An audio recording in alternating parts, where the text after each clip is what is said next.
수요기도에 오신 여러분들 환영합니다. 우리 가볍게 주위 분들과 목례로 인사하도록 하겠습니다. 반갑습니다. 반갑습니다. 이번 주일은 우리가 부활 감사 예배로 드립니다. 우리 오늘 다리가 불편하시거나 건강이 괜찮으시면 우리 함께 일어나셔서 우리 기쁨으로 주님을 찬양했으면 좋겠습니다. 우리 다 같이 일어나셔서 내가 매일 기쁘게 찬양하도록 하겠습니다.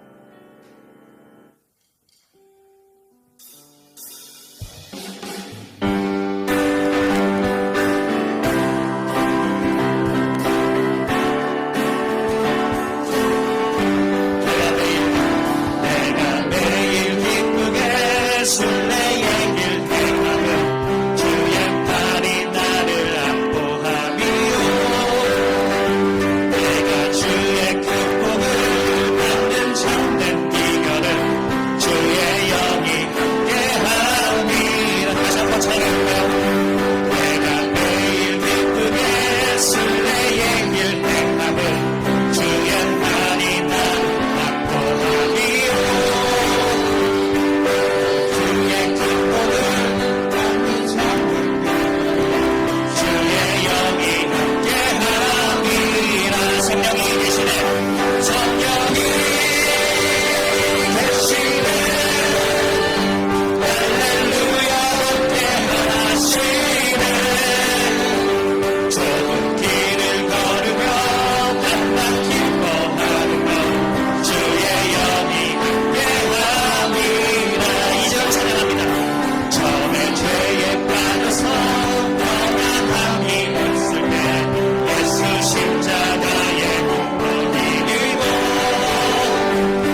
다시 찬양합니다. 당신은 영광의 왕. 당신은 영광의 왕. 당신은 평강의 왕. 당신은 하늘과 땅의 주. 당신은 정의의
손을 높이고 호산나 다윗의 자손들 호산나 다윗의 자손들 호산나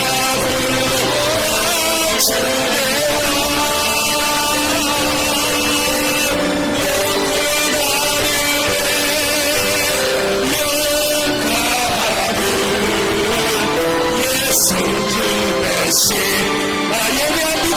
찬양합니다. 예배합니다. 찬양합니다. 주님만 날 다스리소서.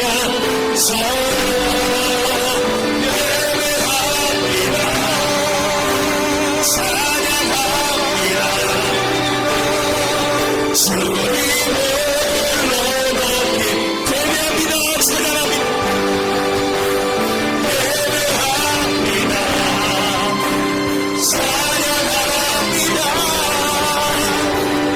주님만 날 다스리소서. 예배합니다. 찬양합니다. 주님을 높이마. 우리 목소리로 같이 찬양하겠습니다. 예배합니다. 예배합니다. 찬양합니다. 주님만 날 다스리소서. 예배합니다. 찬양합니다. 주님 홀로 높임 받으. 우리 한 번만 더 찬양합니다. 예배합니다. 예배합니다. 찬양합니다. 주님만 날 다스리소서. 예배합니다. 찬양합니다. 주님 홀로 우리 한 번 더 고백해볼까요? 예배합니다. 예배합니다. 찬양합니다. 주님만 날 다스리소서. 예배합니다. 찬양합니다. 주님 홀로 높임 받으소서.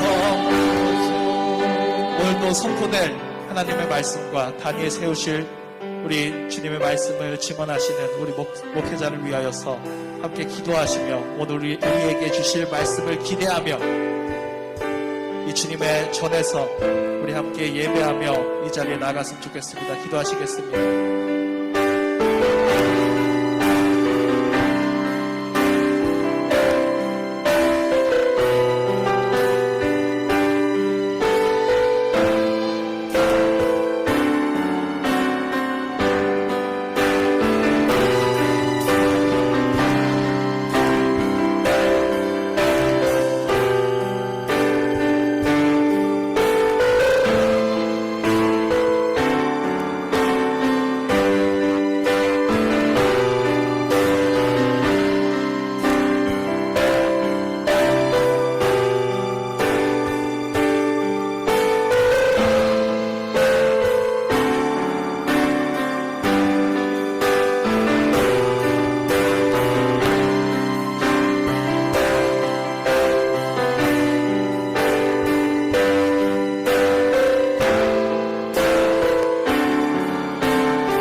하나님 감사합니다. 오늘도 우리를 예배당에 불러주시고 자유롭게 하나님을 예배하고 찬양할 수 있게 하여 주시니 감사합니다. 하나님을 사랑하는 주의 백성들이 이 자리에서 마음과 뜻과 정성을 다하여 하나님의 성호를 높이고 또 하나님께서 말씀의 사역자를 통하여 주실 말씀에 귀를 기울이고자 합니다. 하나님, 이 모든 일들 가운데 우리 주 예수 그리스도의 이름으로 주님께서 이 자리 가운데 함께하여 주옵시고 하나님의 영이신 성령 하나님 이 자리 가운데 역사하시사 우매한 주의 백성들을 듣게 하시고 보게 하시고 알게 하여 주시옵소서. 모든 시종이 하나님께 달려있음을 고백합니다. 예수 그리스도의 이름으로 기도하옵나이다. 아멘. 오늘 하나님께서 우리에게 주시는 말씀은 야고보서 1장 1절입니다.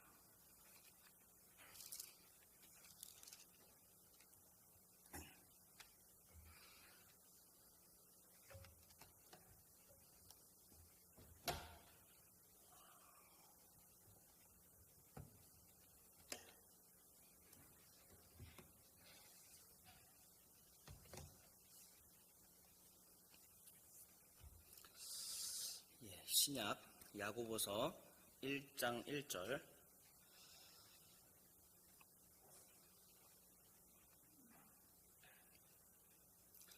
네, 오늘 본문은 강론자가 대신하여 대표로 읽어드리겠습니다.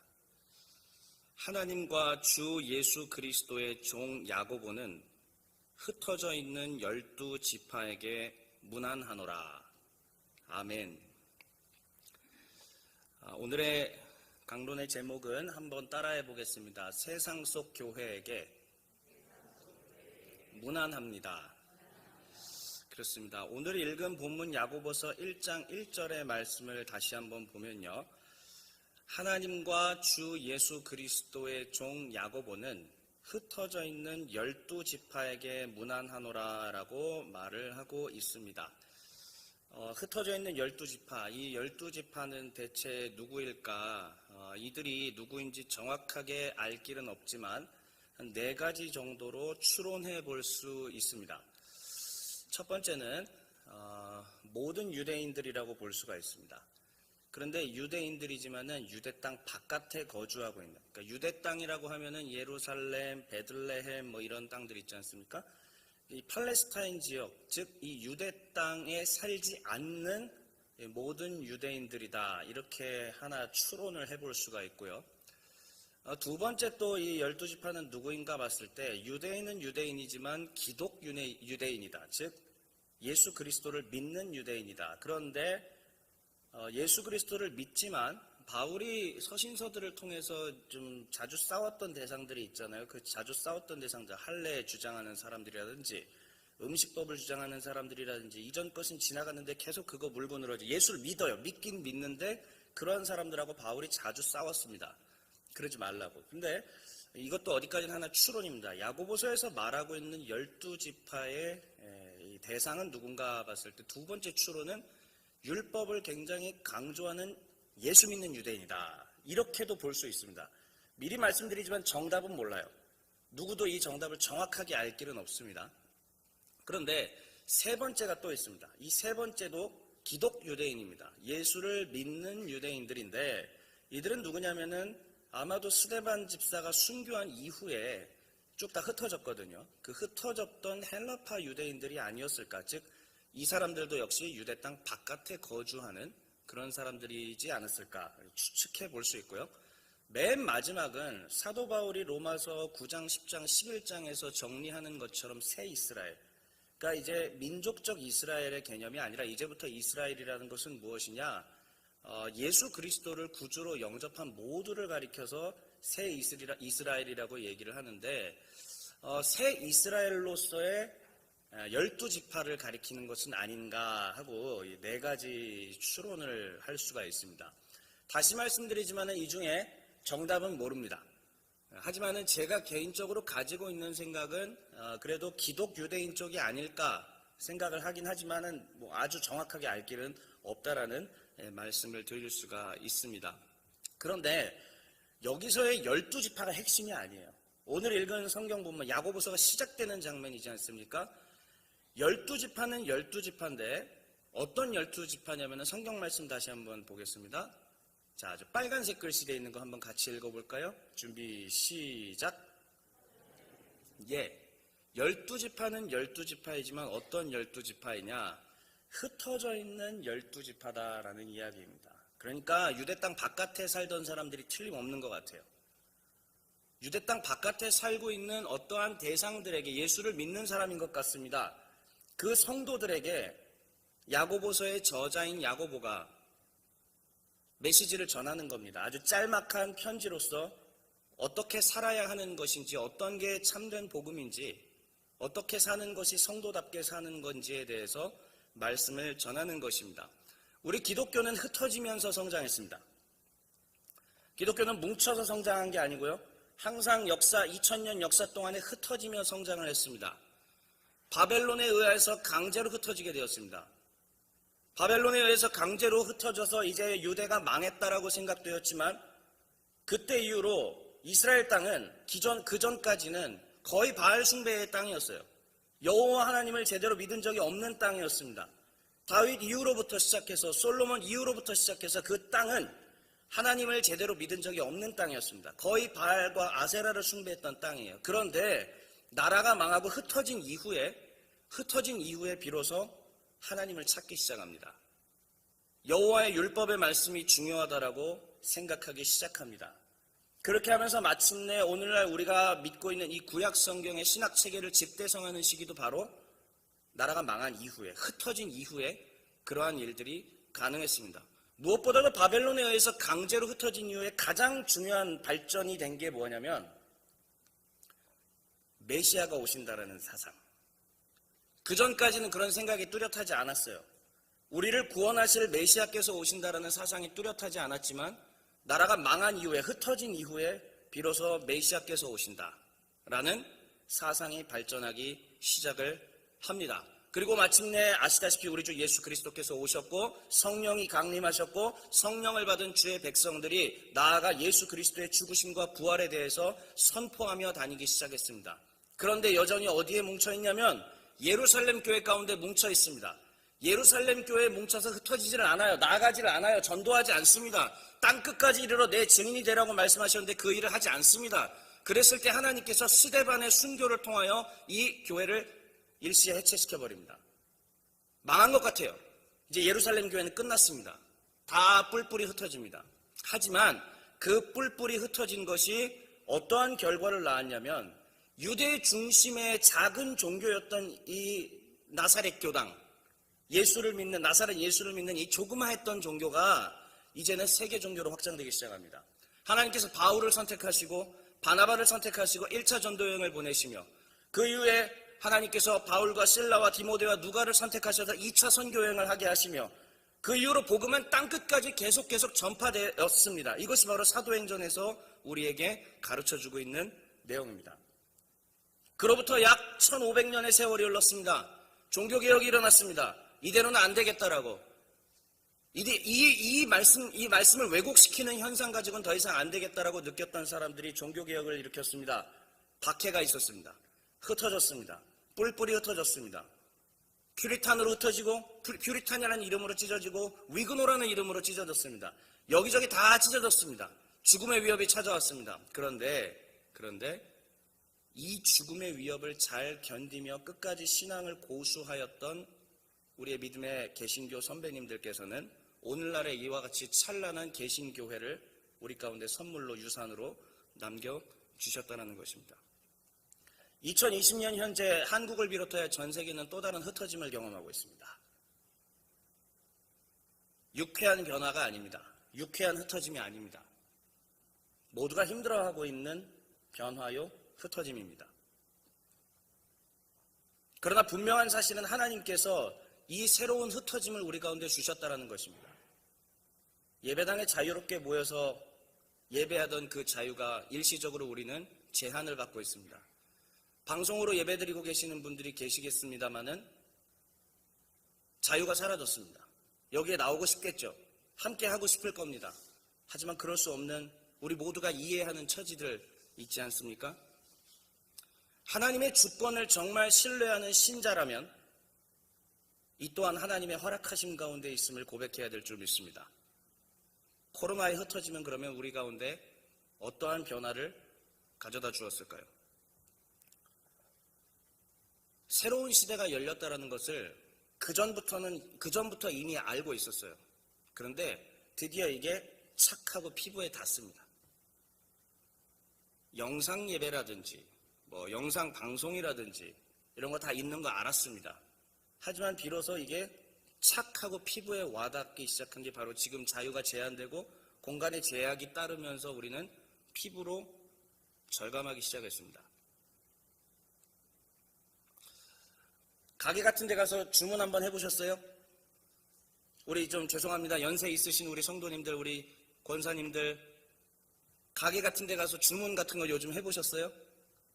점원이 주문 받아주든가요? 아니면 기계가 주문을 받아주든가요? 기계가 주문을 받아요. 저희 아버지 얼마 전에 그거 성공했다고 와서 자랑하셨습니다. 저희 어머니도 와서 안 되지만은 맘스터치 가서 이번에 막 끝끝내 해봤다고, 뒷사람이 째려보고 그랬지만 열심히 해봤다고 얘기를 합니다. 적응 안 하면 도태될 수밖에 없거든요. 먹어야 되니까요. 사야 되니까요. 체감하게 되는 것입니다. 온라인 계약이라는 거 상상이나 해보셨어요? 제가 1990년대 중반에 저 여의도에 있는 LG 본사 빌딩 있지 않습니까? 거기에서 구자경 전 명예회장님이 세워놓은 어린이들을 과학으로 키우겠다라고 세워놓은 게 있어요. 그 LG 사이언스 홀입니다. LG 사이언스 홀 이름으로 바뀐 그 해에 제가 방문을 했었어요.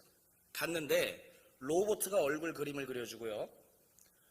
이제부터는 학교 수업이 어떻게 이루어지냐면 학교에 가지 않아도 됩니다. 이 모니터를 보고 원격으로 수업을 하는 시대가 옵니다. 1995년쯤으로 제가 기억을 해요.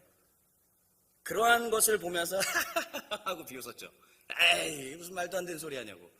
한참 나 죽은 다음에나 그렇게 되겠지. 얘기하면 물론 이제 꿈을 꿔보지만 참 신기했습니다. 그런데 그게 지금 현재 현실이 됐어요. 현실이 됐습니다. 근데 유쾌한 변화는 아니에요. 좋은 상황 가운데서 이루어진 변화라기보다는 급작스러운 변화였죠. 또한 우리 성도님들 가운데 혹시 과거에 온라인으로 헌금하는 거 상상해 보셨어요? 어떤 교회들은 예전부터 그렇게 해오고 있지만 우리 정서상 헌금은 다리미로 다려야 되잖아요. 구겨진 지폐 다리미로 쭉쭉 다려서 잘 준비해놓고 성경책에 고이 껴놨다가 두 손으로 벌벌벌 떨면서 하나님 앞에 딱 드려야 되잖아요. 그런데 이 은행에 가서 이렇게 띡띡띡띡 하던지 아니면 스마트폰으로 띡띡띡띡 해서 헌금을 한다? 정성이 없는 것 같고 뭐가 이상하고 그렇잖아요. 근데 지금 현재 상황 가운데서 우리는 뭐에 직면했냐면 온라인 헌금이 당연한 걸로 이제 직면했다라는 겁니다. 변화했어요. 그 밖에 여러 가지가 많습니다. 코로나에 흩어지면 우리 가운데 이러한 것들을 가져다 주었죠. 사고가 확장되기 시작합니다. 기존에 알고 있던 개념과 체제가 전부가 다가 아니라는 사실을 우리가 알게 되었습니다. 젊은이들은 이런 것들을 고민하고 있습니다. 예배란 대체 무엇인가? 교회는 대체 무엇인가? 주일 성수는 과연 무엇인가? 이러한 개념들을 SNS상에서 활발하게 토론하고 논의하고 있습니다.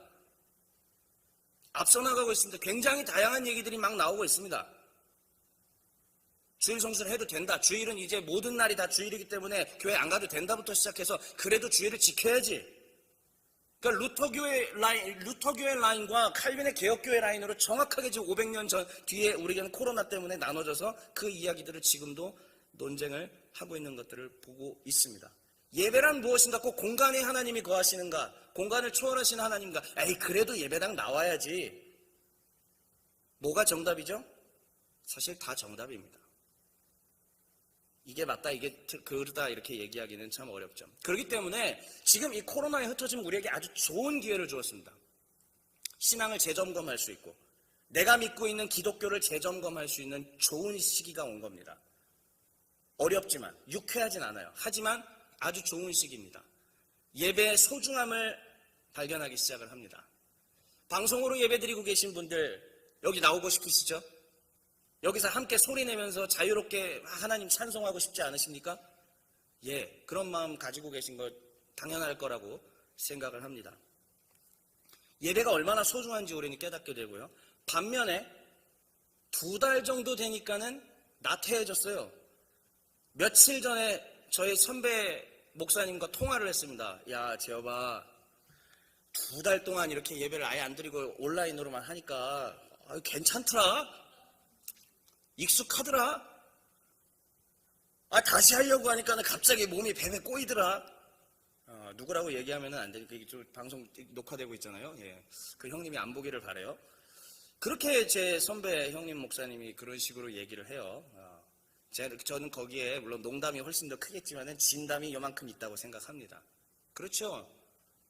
어느덧 그렇게 편해진 것 가운데 우리가 익숙해졌다라면 나태해지는 내 자신을 발견하며 내가 가진 진짜 기독교 신앙이 뭐였는가, 하나님에 대한 나의 신앙이 뭐였는가 충분히 재고해 볼 수 있는 시간이 될 겁니다. 그리고 더 큰 거대 담론을 얘기하자면 기독교가 앞으로 나아가야 될 방향이 어디인가까지 생각해야 됩니다. 예배당이 점점 사람들로부터 외면받을 것이고 어린이들, 젊은이들은 점점 교회를 떠나고 있는 그런 현실까지도 이제 더 편해졌잖아요. 외부로 이렇게 방송으로 할 수 있으니까 얼마나 편해졌습니까? 그런 시대의 조류와 흐름 속에서 기독교는 앞으로 어디로 가야 되는 것인가라는 거대한 담론까지 생각하게 될 것입니다. 예배당에 계신 분도 모니터 앞에 계신 분도 우리 모두가 이러한 변화를 체감하고 있습니다. 그리고 이 현상에 대해서 아마 많은 생각들을 하시는 분도 계시고 안 하시는 분도 계시겠죠. 분명한 것은 좋은 방향으로 가야 됩니다. 발전적 방향으로 가야 합니다. 퇴보하는 방향이 아니라 이것을 딛고 하나님을 더 알아가는 방향으로 가야 되고요.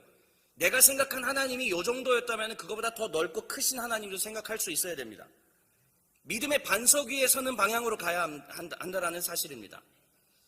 그렇기 때문에 현재 지금 저희가 큐티하고 있는 데가 야고보서이지 않습니까? 그래서 오늘 이 야고보서 말씀을 선택을 했습니다. 하나님께서 야고보서 말씀을 통해서 세상 속에서 흩어져 있는 12지파들에게 다 모일 수 없어서 예배당 밖에 있는 12지파들에게 하실 말씀이 있는 것 같아요. 지금 예배당 안에 계신 분들과 방송으로 함께 예배드리시는 모든 분들 가운데 하나님께서 야고보서 말씀을 통해서 주실 음성이 있다라고 생각합니다. 그러면 이제 오늘 본론으로 들어갈 텐데요. 오늘 본론을 강론 순서를 이렇게 말씀드리겠습니다. 야고보서 중심 메시지 간단하게 보고 구조도 아주 짧게 간단하게 보며 이제 3번, 4번이 중요한 겁니다. 하나님께서 오늘 하실 말씀들이 여기에 있어요. 세상 속 흩어진 성도들의 삶을 볼 것입니다. 그리고 점검할 것이고요. 우리가 가야 될 길은 위로부터 난 지혜, 아래로부터 나로부터 난 지혜가 아니라 위로부터 난 지혜를 추구하며 살아야 된다는 것이 오늘의 강론의 핵심 메시지입니다. 그리고 정리하며 오늘 강론을 마치도록 하겠습니다. 그러면 첫 번째 야고보서의 중심 메시지부터 한번 살펴보도록 할게요. 야고보서는 중심 메시지가 크게 두 가지 견해가 있어요. 과거 오래전부터 전통적인 견해가 있습니다. 그리고 최근의 견해가 있어요. 전통적인 견해는 뭐냐면 야고보서의 중심은 2장이다라는 얘기입니다. 그리고 최근의 견해는 뭐냐면 아니다. 야고보서의 최근 견해는 야고보서의 중심은 1장이다. 이렇게 얘기를 하는 겁니다. 그러면 전통 견해 2장이 중심이라는 건 뭐냐면 우리 성도님들 다 아실 거예요. 행함이 없는 믿음은 뭐다? 죽은 거다라는 그 얘기. 그러니까 우리 개신교가 시작되었던 마틴 루터의 종교개혁, 그럼 마틴 루터가 종교개혁을 일으켰던 근본적인 이유는 뭐냐면은 로마서 1장 16절과 17절에 마음이 동해서 종교개혁까지 일어나게 된 겁니다. 그 로마서 1장 16절과 17절에서 말씀하시는 게 뭐냐면 이신칭이에요. 믿음으로써 의롭다 칭함받는다. 믿음으로써 구원받는다.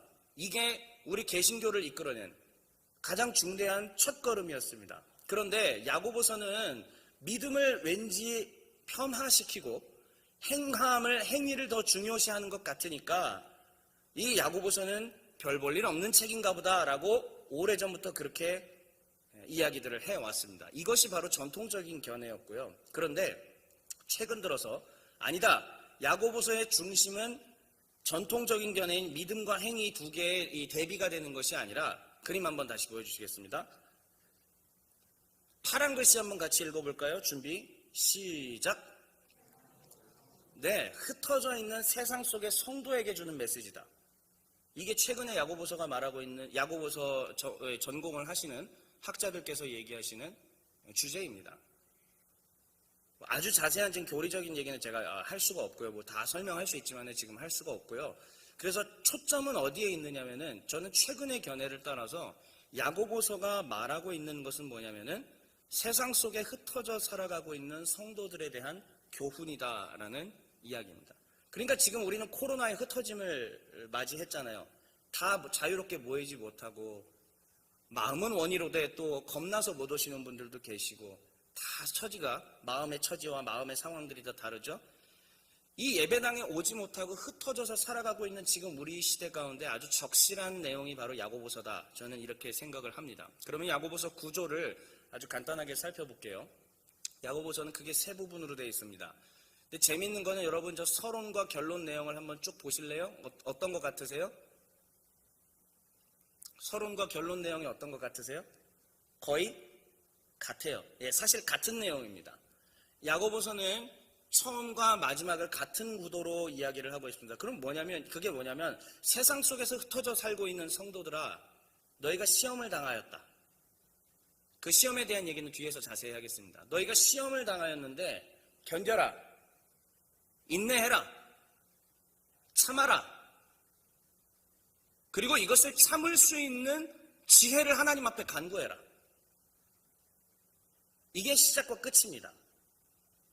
특히나 맨 마지막에 5장에서는요. 엘리야가 기도했을 때에 하늘의 문이 열려 비가 내렸던 그 이야기까지 하면서 하나님과 이스라엘 백성들 가운데 끊어졌던 언약이 다시 갱신되는 아름다운 장면까지 얘기하면서 기도의 중요성들을 이야기해주고 있습니다. 그러면 그 사이에 있는 내용이 무언가? 바로 윤리적 문제인 거예요. 로마 사회 가운데 흩어져서 살아가고 있었습니다. 이들은 예수 그리스도를 믿고 있었습니다. 그런데 이 화면 잠깐 계속 보여주시겠습니다. 예. 로마 사회 가운데 흩어져서 살아가는 이 사람들이 문제가 발생을 하는 거예요. 성도라는 이름인데 그리스도인이라는 이름을 갖고 있지만 악한 말을 해요. 그리스도인 중에 거의 그런 사람들이 별로는 없었지만은 사업을 하시는 분들이 계십니다. 근데 임금을 체불을 해요. 주지를 않아요. 그리고 실제로 성도들은 임금 체불을 당하기도 하고요. 이게 복합된 상황 가운데 사는 겁니다. 빈부에 따라서 차별을 합니다.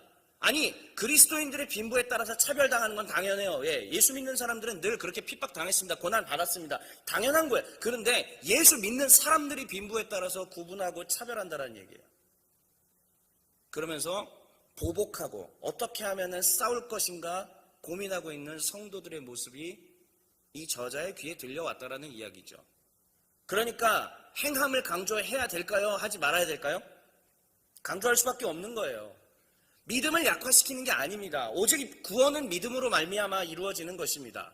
예수 그리스도를 믿음으로. 그런데 지금 이 편지를 받는 세상 속에 흩어져 살아가 로마 사회 속에서 로마 제국 속에서 흩어져 살아가는 주의 성도들은 지금 저런 문제가 있다라는 이야기입니다. 자, 그러면 세상 속에서 살아갔던 이 성도들이 어떻게 시험받고 어떻게 살아갔는지 조금 더 자세하게 제가 살펴보도록 하겠습니다. 자, 당시 성도들의 상황을 첫 번째 저 하얀 글씨 1번 하얀 글씨만 같이 읽어주시겠습니다. 준비 시작. 네로 황제 주후 한 63년쯤 64년쯤이거든요. 네로 황제는 다 아시죠? 예, 네로 황제가 어땠던 사람인지는 뭐 옛날 코미디 프로도 있었고요. 폭군이죠. 네로 황제가 그리스도인들을 모함해서 싹 다 죽이고 불태워버리고 그랬던 끔찍한, 아마 사도 바울도 저 당시에 참수당해서 죽었다고 저희가 그렇게 추측을 하고 있습니다.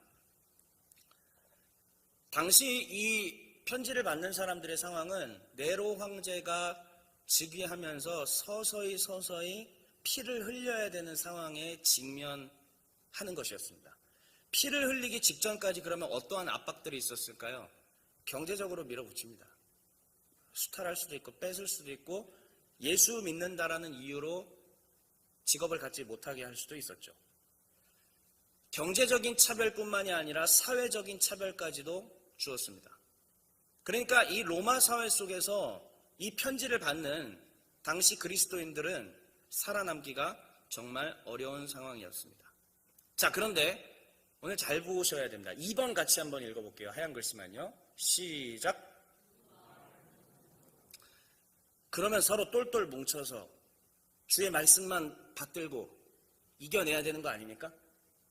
네로 황제의 그런 폭정이 서서히 다가오고 예수 믿는 사람들을 그렇게 포갑하면 어떻게 이겨내야 돼요? 서로 손잡고 늘 우리 주의 말씀으로 끝까지 이겨내자, 이렇게 해야 되는 게 정상이죠. 그런데 그 가운데도 무슨 일들이 벌어지냐면은 두 마음을 품는 성도들이 나타난다는 얘기입니다. 성경에서는 구약부터 신약까지 두 마음에 대한 얘기들이 정말 많습니다. 두 마음을 품은 성도들이 나타나요. 야고보서 1장 8절에서는 1장 8절은 두 마음을 품어 모든 일에 정함이 없는 자로다. 근데 이게 뭐에 대한 두 마음이냐면 기도에 대한 두 마음이에요. 기도를 하는데 의심하는 겁니다. 하나님 이제 못 믿겠다라는 얘기죠.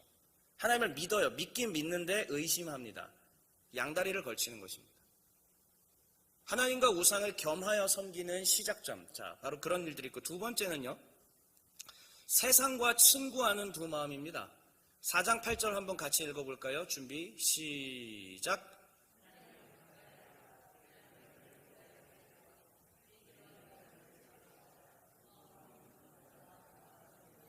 네, 두 마음이라는 것은 야고보서에서 이 두 번 이렇게 등장합니다. 두 마음을 품었는데 첫 번째는 기도에 대한 의심의 두 마음이고요. 하나님을 믿지만 의심스러운 거예요. 그런데 두 번째가 더 큰 개념입니다. 하나님을 섬기지만 세상과 벗을 하는 겁니다.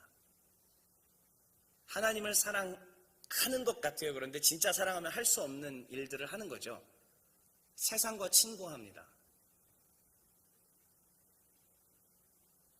진짜 잘 생각해 보셔야 되는 얘기입니다. 이것이 2000년이 지난 우리에게 어떻게 적용되는지 한번 진지하게 성찰해 볼 필요가 있어요.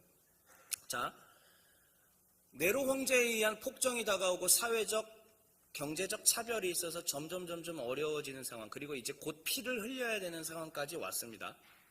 근데 재미있는 것은 그 가운데 두 마음이 또 들기 시작을 했다라는 얘기고, 더 재미있는 얘기를 해드릴게요. 두 마음을 품었던 이 성도들은 시험을 대하는 태도마저도 두 마음으로, 두 갈래로 가더라라는 얘기예요. 우리가 야고보서에서 알다시피 믿음의 시련은 인내를 만들고 인내는 성도를 온전하게 만듭니다. 믿음의 시련을 당하면은 이겨야 되는 거예요. 믿음의 시련이 오면은 막 이 전투력이 상승해서 어떻게든 더 하나님 앞에 하나님 말씀만 듣고 하나님 말씀대로만 살아야지, 이게 정상이잖아요. 우리가 흔히 선교사님들이나 이런 분들한테 간증 들어온 스토리들이 다 그거 아니에요? 그렇죠? 그런데 오늘 세상 속에 흩어져 살고 있는 주의 성도들은, 세상 속에 흩어져서 살고 있는 주의 성도들은, 어떤 사람들은 이 박해와 차별을 기쁘게 견뎌내지만 어떤 사람은 두 마음을 품어서 있지도 않은 시험을 만들어서 스스로 당합니다. 그것이 무슨 얘기냐면 정욕으로 인한 유혹을 직접 받는 거예요. 아까 말씀드렸죠? 이 성도들이 어떻게 살아가고 있었냐면 어떤 사람은 하나님 뜻대로 살았겠지만 어떤 사람들은 포갑, 폭정, 임금체불, 악한 말, 비방, 보복 이런 거 하려고 마음속에 가득했다라는 얘기예요. 이런 것들을 하려다 보니까 갈등이 빚어지게 되겠죠. 사실상 이 모든 문제들은 다 자기가 정욕으로 인하여서 자기가 만들어낸 건데 마치 내가 시험을 당하는 것 같이 그렇게 변호하는 거예요. 그러니까 야고보서의 저자는 이렇게 얘기하죠. 시험 당했다고 얘기하지 말라고. 하나님은 시험 안 하신다. 그냥 네가 스스로 문제를 만들어서 시험 스스로 당하고 있는 거다. 이렇게 얘기를 하고 있는 겁니다.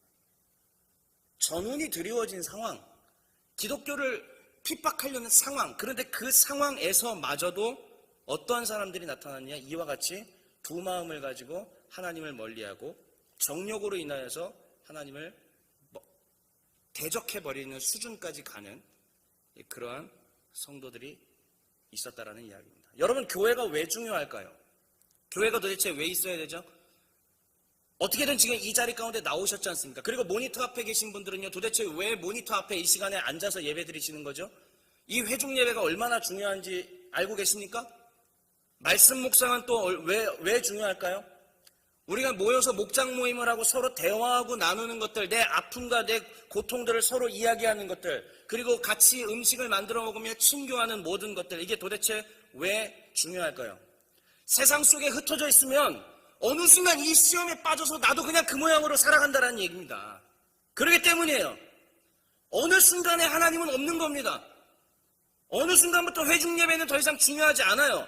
어느 순간부터 하나님 앞에 예배드리고 모임하고 교제하고 말씀 묵상하면 안 해도 다 살거든요. 주일 빠져보니까 천둥 번개 안 치거든요.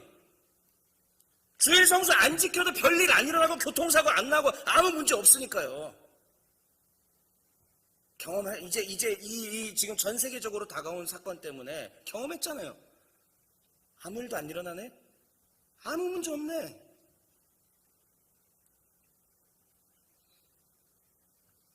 세상 속에 흩어져 살다 보면 처음엔 신앙을 유지할 수 있을지언정 각 개개별로 떨어져 있으면 언젠가 하나님을 멀리하고 고립되게 됩니다.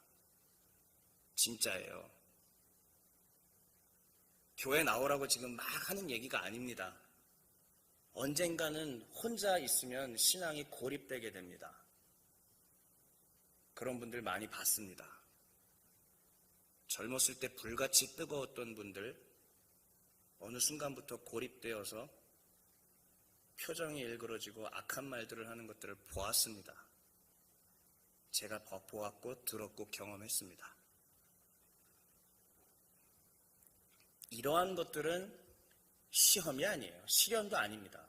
스스로 만드는 거예요.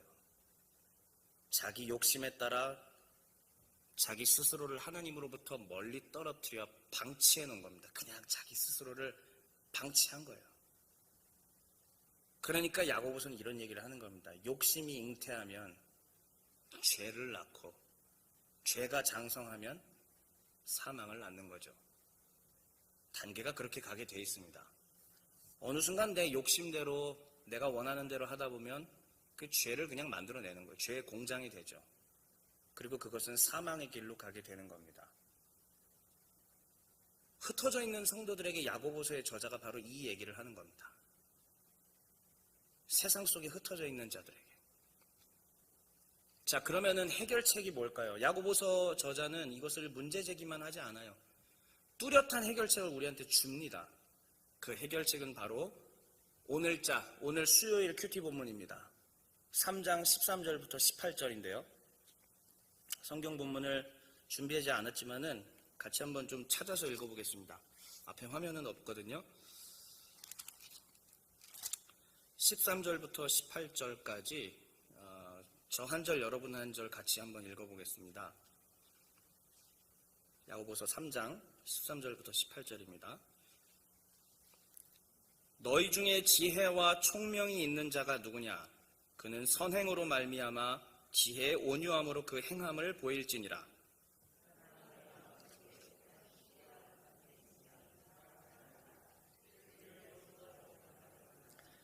이러한 지혜는 위로부터 내려온 게 아니요, 땅 위의 것이요, 정욕의 것이요, 귀신의 것이니.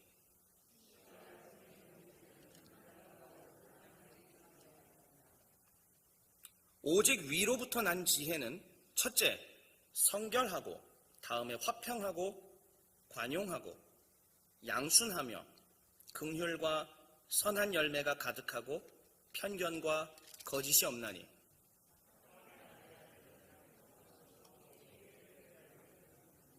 네.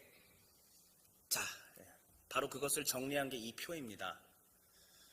위로부터 난 지혜는 사실 이 흐름들은요, 사도 바울이 이야기한 거랑도 굉장히 비슷합니다. 바울도 고린도 전서에서 이 지혜에 대해서 얼마나 많이 말을 하고 있어요. 십자가의 지혜에 대해서 이야기하면서.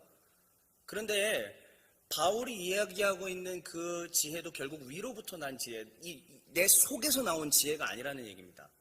아래로부터의 지혜, 땅의 것으로부터의 나온 지혜가 아니라 여기서부터 나온 게 아니라 위로부터 온 지혜예요. 하나님의 계시로 말미암은 지혜죠. 하나님의 성품이 반영된 지혜입니다. 그러면 그 하나님의 성품이 반영된 지혜는 무엇인가? 성결하고 화평하며 관용하는 거예요. 양순하고 긍휼을 베풀고 선한 열매를 맺는 것입니다. 예수님께서 이야기하신 팔복과 뭐가 다르죠? 거의 비슷하지 않습니까? 이게 기독교입니다. 이게 성도가 가야 될 길이고요. 이게 예수께서 말씀하신 것이고 바울이 이야기한 것이고 야고보의 저자가 이야기한 것입니다. 이 길이 바로 우리가 가야 되는 길들입니다. 이게 바로 해결책입니다. 그러면 우리는 무엇을 추구해야 되느냐? 답은 정해져 있어요. 위로부터 난 지혜를 추구해야 됩니다. 받아야 해요. 돌아봐야 되고 받아야 해요. 달라고 해야죠, 하나님 앞에. 바짓가랑이 붙잡고 달라고 해야죠, 하나님 앞에. 마지막으로 메시지를 전하고 설교를 정리하고자 합니다. 코로나19로 인해서 2달의 시간이 우리 가운데 사라졌습니다. 그리고 앞으로 계속 사라져 가고 있고 더 사라질 거고요. 이 기간은 우리에게 어떠한 시험과 시련으로 기억될까요? 이 상황은 우리가 만든 건 아닙니다. 외부의 시련과 박해입니다. 불가항력적인 것이었죠. 그런데 중요한 것은 사랑하는 주의 백성들에게 오늘 하나님이 이 말씀을 물으십니다. 사랑하는 내 자녀야, 사랑하는 주의 백성들아, 어떤 자세로 이것을 견뎌내고 있느냐? 믿음의 시련은 인내를 낳고, 그러니까 인내하라는 얘기예요. 기도하면서 인내하긴 하는데 하나님께서 물으시는 거죠. 어떤 자세로 인내하고 있느냐라는 얘기죠. 두 마음을 품은 자입니까? 아니면 하나님을 전적으로 믿고 신뢰하며 견디는 진짜 성도의 아름다운 모습입니까? 어떠한 자세로 이것을 견뎌내고 있는지 다음 이야기들을 통해서 한번 점검해 볼게요. 혹시 말로써 악을 쏟아내진 않으셨나요? 곳곳에서 얘기합니다. 야고보서에서. 한 입으로 어느 날은, 그러니까 내가 예를 들어서 아침에는 하나님의 할렐루야 할렐루야가 찬송을 했어요. 점심 때 욕을 하고 있어요. 오후에 모여서 기도해야 하자고 합니다. 주여 주여 주여 했는데 잠시 쉬는 시간에 저런 건방진 한 입으로 찬송과 저주가 막 나옵니다. 이거 하지 말라고 그랬어요. 혀의 권세가 얼마나 중요한지 지금 야고보서가 얘기해주고 있는 거거든요. 그런데 최근 들어서 우리는 이 코로나 전국과 여러 가지 혼란스러우니까 마음이 힘드니까 당연히 마음이 강팍해지잖아요. 사람이니까. 그래서 이해는 합니다만 혹시 최근에 어떠한 상황들을 보면서 뉴스를 보시면서 신문을 보시면서 지인들과 대화하시면서 이 혀의 권세를 어떻게 사용했는지 한번 점검해 보시죠. 정치인들에 대해서라든지 정부에 대해서라든지 잘한 건 잘했다 하고 비판할 건 비판해야 되지만 근데 악을 쏟아낸 건 없는지 한번 점검해 볼까요? 야고보서의 저자를 통해서 성령이 우리에게 주시는 말씀이에요. 악을 쏟아낸 건 없나요? 사랑까지 하라고는 일단 말 못하겠어요. 나랑 반대되는 거면 사랑하긴 어렵죠. 근데 악을 쏟아내진 않았나요? 그 다음에 마지막입니다. 위로부터 하나님께서 주시는 지혜가 아니라 성결과 관용과 화평과 양순과 긍휼과 선한 열매를 맺는 이게 아니라 아래로부터 땅으로부터 내 가슴 속으로부터 나오는 지혜를 따르고 있지는 않는가 생각해 보시죠. 저도 오늘 이 말씀을 준비하면서 계속 하나님 앞에 이걸 비추어 봤습니다. 걸리는 게 왜 없겠어요? 당연히 걸리죠. 회개하게 되고 잘못했습니다 얘기하게 되고 살려주세요라고도 얘기합니다. 그런데 그 모든 게 왜 그런가 했더니 제가 일전에 창세기 3장에 대해서 말씀을 전한 적이 있었습니다. 거기에서 아담이 결국 보여줬던 건 뭐냐면 자기 합리화예요. 아담이 보여줬던 자기 합리화, 하나님을 직면하지 않으려 했고 자기를 합리화시키려고 했던 것들이 성경의 곳곳에 계속 많은 인물들을 통해서 계속 보여주는 패턴들입니다. 자기를 합리화시키는 거죠. 자기를 합리화시키려는 이 모든 것들이 결국 우리로 하여금 두 마음을 품게 합니다. 이제 다시요. 하나님을 직면하지 않고 자기 자신을 합리화하려는 이 경향이 나로 하여금, 개인으로 하여금 두 마음을 품게 한다는 얘기입니다. 어쨌든 내가 직분자고 신앙생활을 오래 해왔기 때문에 하나님을 안 섬길 수는 없어요. 해온 게 있지. 교회에서 그동안 해온 게 얼만데 하나님을 섬기긴 하는데 마음은 아니라는 말입니다. 자기 합리화에 덫에 빠지다 보면 계속적으로 어떻게 하냐면 하나님을 섬기는 게 아니라 하나님도 섬기고 아래에서 땅에서부터 오는 여기로부터 오는 지혜도 섬기게 된다는 얘기입니다. 사랑하는 주의 백성들, 이 예배당에 계신 분들, 그리고 오늘 방송으로 같이 유튜브로 같이 예배 드리시는 분들 모두에게 마지막으로 질문을 던지고 마치겠습니다. 두 마음을 품은 분들이 혹시 계십니까? 저도 포함해서 지금 다 같이 하나님의 음성이라고 생각하고요. 두 마음을 품은 분들이 계시냐고요. 악한 말을 쏟아내고 남을 압제하고 자꾸 자기를 속이고 합리화시키려는 그런 덫에 빠져있는 분들이 계시냐는 말입니다. 하나님이 묻고 계십니다. 그랬을 때 마지막으로 야고보서 4장 8절의 말씀을 같이 읽고 마치겠습니다. 이 말씀을 기억하십시오. 준비, 시작. 하나님을 가까이 하라. 그리하면 너희를 가까이 하시리라. 아멘. 함께 이 시간에 기도하도록 하겠습니다.